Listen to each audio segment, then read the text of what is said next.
Hi, welcome to our channel. ప్రధాని మోడీ నిన్న ద్వారకలో scuba diving ద్వారా ద్వారకలో శిథిలమైన దేవాలయాల దగ్గర పూజ చేశారని చెప్పి వార్తలు వచ్చాయి. ఎందుకు వెళ్ళారు, ఏమిటి వివరాలు అడిగి తెలుసుకుందాం. శ్రవణ్ కుమార్ గారు. Yes sir. ఒక ప్రధానమంత్రి స్థాయి అంత ధైర్యంగా స్కూబా డైవింగ్ ద్వారా సముద్రపు అడుగు భాగానికి వెళ్ళి పూజలు చేయడంలో గల విశేషాలు ఏంటి, అసలు ఎందుకు చేశారు ఆయన? మనకు దేవుడు ఉన్నాడా, ఈ మతాలు ఉన్నాయా, దేవుడు మరి ఉంటే కనిపించడేమిటి, నిజంగా జరిగిన కథ ఇది లేకపోతే జరిగిన చరిత్ర సాక్ష్యమా, దేవుడు ఉన్నాడా లేడా, అలాంటి ప్రశ్నలకు సమాధానమే కొన్నిట్లో ఒకటి. ద్వారకలో సముద్ర గర్భంలో ఉన్నటువంటి మునిగి ఉన్నటువంటి ఆ కాలం నాటికి చెందినటువంటి ద్వారకా నగరం అవశేషాలు. ఇంకొకటి రామసేతు, మన కన్యాకుమారిలో శ్రీలంకకు వెళ్ళేటువంటి రామసేతు. ఇవి గూగుల్ సెర్చ్లో కూడా ఎవరు దాచినా దాగకుండా బయటపడేటువంటి చారిత్రక సాక్ష్యాలలో ప్రధానమైనవి. ఈ తర్వాత చాలా ఉన్నాయి, కొన్ని రకాలైనటువంటి సాక్ష్యాలు, ఆనాటి యుద్ధ సన్నివేశాలు, కురుక్షేత్రంలో యుద్ధం జరిగినటువంటి ఆ క్షేత్రంలో కొన్ని కళేబరాల అస్తిత్వాల ఉనికిని గూగుల్ మ్యాప్ తీసినట్టుగా, కొన్ని రథాలు బయటకు వచ్చినట్టుగా మనం చాలా సందర్భంలో చదువుకున్నాం. ఇది నిజమా అభూత కల్పనలా అంటే, వాటి చారిత్రాత్మకమైనటువంటి ఏ సైన్స్ ద్వారా అయితే వీళ్ళు దేవుడు లేడు ప్రశ్నిస్తున్నటువంటి, ఏ సైన్స్ ద్వారా ప్రశ్నిస్తున్న వ్యక్తులకు ఈ సాక్ష్యాలుగా కనిపిస్తున్నటువంటి వాటికి కాల పరీక్ష చేస్తే కూడా ఏదైతే మనం నమ్ముతున్నామో ఎన్ని వేల సంవత్సరాల కింద ఈ దేవుడు జరిగింది, కృష్ణుడి సంఘటనలు జరిగాయి, ఈ రాముని సంఘటన జరిగిందని వేల సంవత్సరాలు ఏదైతే చెప్పుకుంటున్నామో, ఈ చరిత్ర సాక్ష్యాలుగా దొరికినవి కూడా సమకాలికంగానే తెలుస్తుంది. అంటే వాళ్ళు చెప్తున్నట్టు దైవం కాకపోవచ్చు, వాళ్ళు దైవంగా పిలవకపోవచ్చు, కానీ అక్కడ సంఘటనలు మాత్రం నిజంగా కనిపిస్తున్నాయి. చారిత్రక సంఘటనలు ఉన్నాయి, అవి సాక్షి రూపంలో ఉన్నాయి. దానికి విశ్వాసాన్ని జోడించుకుంటే వీళ్ళు దేవుడు అనుకుంటున్నారు, వాళ్ళు ఇంకేమో పేరుతో పిలుచుకుంటున్నారు. సో ప్రతి హిందువు కూడా కృష్ణుడు ద్వారకలో పుట్టాడు, ద్వారకను పరిపాలించాడు.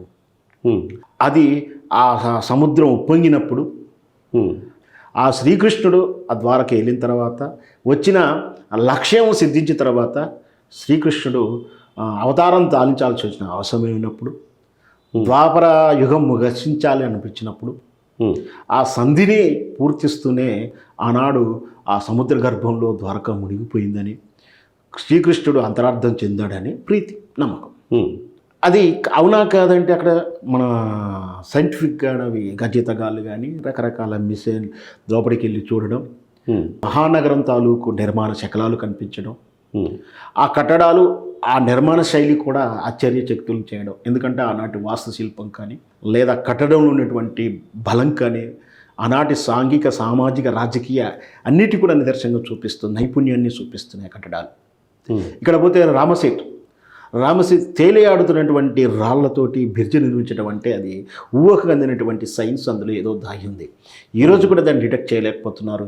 ఈరోజు కూడా దాన్ని క్రాక్ చేసి మధ్య నుంచి రూట్ వేయాలని రకరకాల ఎత్తుగడలు వేసినా కూడా ఎవరి వల్ల కావట్లేదు అది.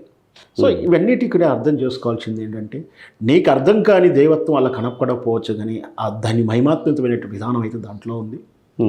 మనం చూడలేకపోతే దాన్ని దేవుడు అనలేకపోతే మన అజ్ఞానం అవుతుంది, కానీ ఆ చరిత్ర అయితే నమ్మాలి. సో అంత ప్రీతిప్రదమైనటువంటి విధానంలో నరేంద్ర మోడీ గారు వెళ్ళి పూజ చేయడం, ప్రధానమంత్రిగా వెళ్ళాడని అనడం కన్నా ఒక బీజేపీ శ్రేణి నుంచో హిందుత్వ రిప్రజెంటివ్గా వెళ్ళాడని చెప్పడంలో బాగుంటుంది.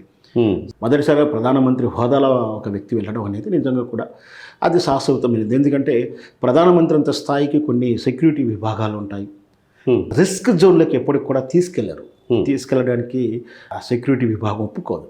స్కూబా డ్రైవింగ్ తర్వాత వెళ్ళి ఆ అవశేషంగా ఉన్నటువంటి ద్వారకా నగరాన్ని చూసి శ్రీకృష్ణుడే అక్కడ ఉన్నాడన్న ఒక నమ్మకం మనకు. అక్కడ తపస్సు చేసి శ్రీకృష్ణునికి ఇష్టమైనటువంటి నెమలి పింఛాన్ని అక్కడ పెట్టి ప్రార్థించి ఒక ఐకాన్ సింబల్గా, అంటే హిందుత్వ ప్రతీకలకు హిందుత్వాదులకు ఒక ప్రేరణ ఇవ్వడానికి, అది ఎన్నికల కోసం ఉపయోగపడుతున్న వాదన, అది రెండవ వాదన ఇప్పుడు మనం. కానీ అక్కడ వెళ్ళడం అనేది ఒక ఆహ్వానించదగిన విషయం, హిందూ భక్తులకు ఒక నమ్మకాన్ని ప్రేరణ కలిగించింది.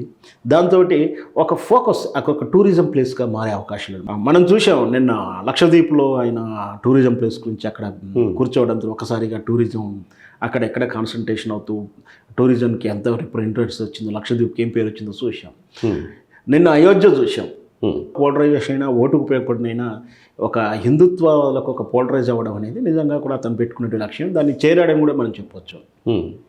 ఏదైనా ఎన్నికల నేపథ్యంలో రకరకాల ఎత్తుగడలు ఉంటాయి నాయకులకు. ఒకవైపు అభివృద్ధి శంకుస్థాపనలు, ఇంకోవైపు వర్గాన్ని కాన్ఫిడెంట్ ఇవ్వడానికి చేసినటువంటి పనులు, అవి ఏవైనా సరే ద్వారకా నగరానికి వెళ్ళి ఒక అంత పెద్ద స్థాయి నాయకుడు వెళ్ళడం అత్యంత విశ్వాసపాత్రమైనటువంటి విధానంలో, అంటే తపస్సు చేయడం కానీ, పూజ చేయడం, జపం చేయడం, ఇవన్నీ కూడా ఇష్టాన్ని కలిగి ఉంటారు హిందువులంతా కూడా. కాబట్టి ఆ హిందువు ఎవరైతే నమ్ముతున్నారో వాళ్ళకు మంచి సందేశం ఇస్తూ అక్కడ నెమలి పింఛంతో కానుక ఇచ్చేసి అక్కడ పూజ చేయడం, తగినటువంటి సెక్యూరిటీ విభాగం ఉంటుంది, అంత రిస్క్ జోన్లో ఉంటారు వాళ్ళంతా కూడా, చుట్టూ కూడా అందరూ రక్షణలో ఉంటారు. సామాన్యుడికి వెళ్ళడం కొంచెం ఖర్చుతో కూడుకున్న పని అయినప్పటికీ మళ్ళీ అక్కడ లోపలికి వెళ్ళి చూసేటువంటి అవకాశం, అంటే ఆలోచన పెరుగుతుంది, అందరూ టూరిజంగా పెరుగుతుంది. గతంలో మన సినిమాలో మాత్రం చూసేవాళ్ళం. మనకు హైదరాబాద్ సైన్స్, బిర్లా సైన్స్లో కూడా ఈ వీటి తాలూకు చిత్ర ప్రదర్శన ఉంటుంది. ద్వారక ఎలా ఉంది కూడా మనం చూస్తూ కూడా అర్థమవుతుంది. ఇక్కడ నుంచి అయితే ఒక రకంగా మంచి టూరిజం ప్లేస్ డెవలప్ చేశాడని కూడా చెప్పొచ్చు మనం. ధన్యవాదాలు శ్రవణ్ కుమార్ గారు. థ్యాంక్ యూ అండి.